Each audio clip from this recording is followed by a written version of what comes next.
welcome back to my channel. My name is Christy and today I'm doing something a little bit different. If you don't know my work, I do a lot of textile design and surface pattern design and stuff like that.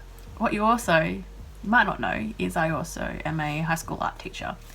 So I've decided to start doing a bunch of videos that will be helpful, I think, to other art teachers, focusing on designing textile based projects. And I believe that it is really important for young artists to learn about this area in the arts industry if they wish to become practicing artists when they finish school.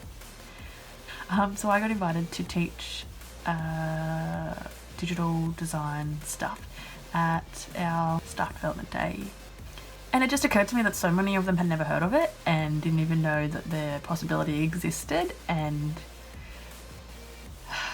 it just freaked me out. Like, this is something that I think is really, really important as an art teacher. Prepare the kids for life as an artist outside of school. It's not just about right then and there. What are you learning right now? What programs are you doing right now? You need to prepare them to be artists. You teach them all the skills and set them free.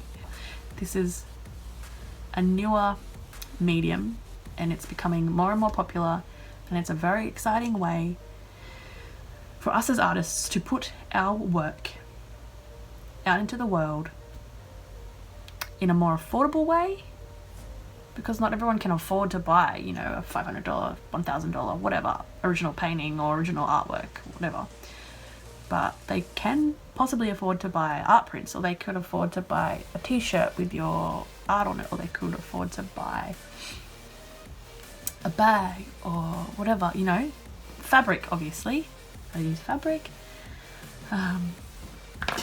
Little kids' shirts, with my rainbow stuff on it. I'm going to go through the process that I use. This video is going to be about using Photoshop, because most schools have access to a form of Photoshop on their laptops, and it's easier access. I could talk about Procreate. I could use the iPad, but not all schools have a set of iPads. They don't all have Procreate. So this is a more accessible option for most high schools. I hope you enjoy the video. If there are any other things or tips or tricks about the kind of art that I do that you'd want to learn about, let me know and I'll happily make a video. If there's something in particular that you think you'd want to share with your art class, or let's do it. Let's get this out there, because it's fun and it's exciting, and who doesn't want to wear their own stuff on everything? I'm going to show you how I do my surface pattern designs using Photoshop. So let's do it. Alrighty, so let's start by opening up Photoshop. Open up the drawing or image that you want to turn into a pattern. Today I'm going to work on a Matisse inspired print. Next I'm going to open a new canvas, and I'm going to keep the canvas square, so this one will be 20 by 20 centimeters and the resolution needs to be 300 dpi. Okay, so to help myself out, I'm just going to turn the rulers and the grids on and just kind of fix up what I'm looking at here. Then I'm going to jump back over to the other drawing and select it and copy and paste it onto this new canvas. Okay, so now it's time to start cleaning up the design. I use the eraser tool or the quick selection tool to remove any background, and in this particular design I'm going to remove all of this navy blue color. Add a new layer and fill it with a plain color. This will help you see any bits that you might have missed while cleaning up the drawing. And then just zoom back in and keep cleaning up the edges. I normally jump between the eraser tool and the paint tool here as I keep tidying the edges of each element.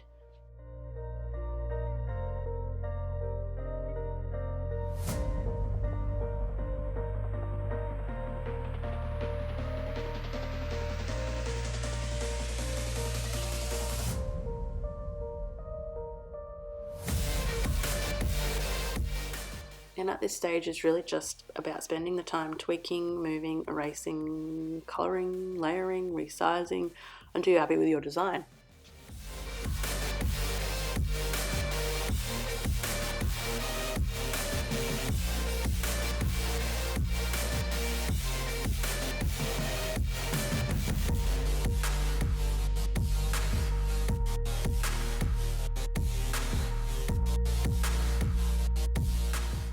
Once you've reached the point that you're happy with it, then merge all your layers into one.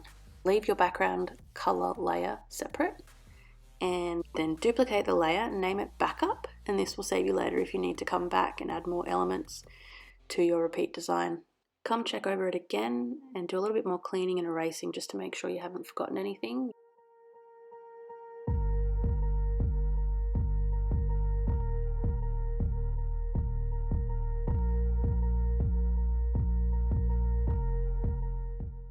Turn the grids back on and increase the size of your layer to meet at the edges of 1/4. So then duplicate that layer 3 more times to fill in each of the last 3 remaining quarters of your canvas. So now I can see that I've missed some of the navy background from the start, so I'm going to jump back on the eraser and clear that. At this stage the canvas is ready to be turned into a repeating pattern, but now that I'm looking at it, it doesn't quite flow, and I like my designs to be a bit more organic and not so obvious in the lines. So I'm going to go back, grab another leaf element and add smaller leaves here, there and everywhere.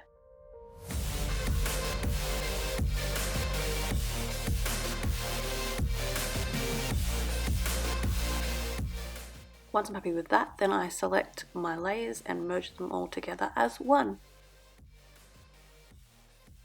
Next, double check your image size by going to image size and make note of what half the width and the height will be. So mine is 6,000, which means half of that is 3,000. So then you head over to the filter and then click offset, type in your number. So mine was 3,000 and 3,000. Make sure you select wrap around, and now your image has been offset. So then go back and fill in any weird gaps or holes with your drawing, and you are aiming to hide any line that appears kind of horizontally or vertically, if that makes sense. I'm also going to have a play with the offset tool by moving it around to find any weird holes, or to make sure I like the way it's coming off one edge and then meeting back up with itself on the other side. Does that make sense? I hope that makes sense. It's all about play. So once you've got a hang of the offset tool, you can play with your canvas and keep working on it until you get it flowing the way that you like.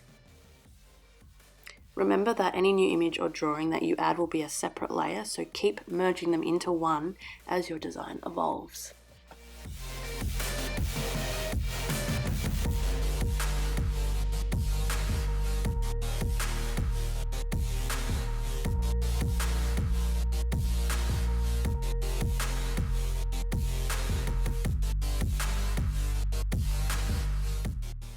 Now it's time to play with your background color layer. I like to pick something that makes my design contrast nicely, or something that's really harmonious. It really depends on my mood.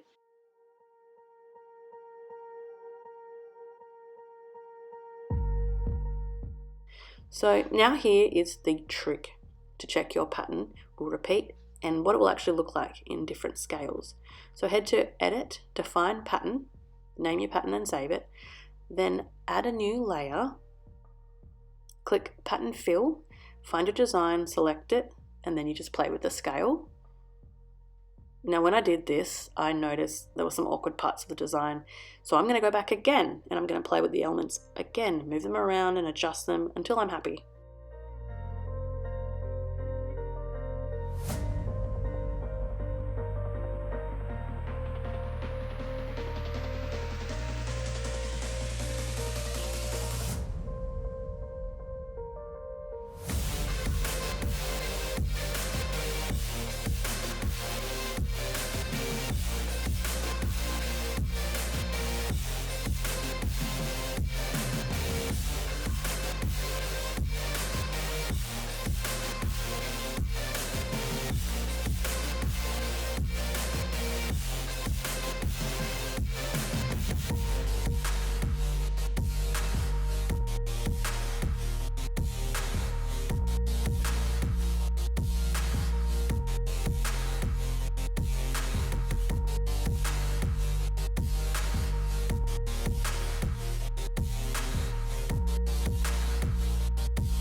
then once I'm happy, I merge those layers again into one. I do the define pattern trick again, check if the design flows. I'm happy with it now, so then I save it and I'm done.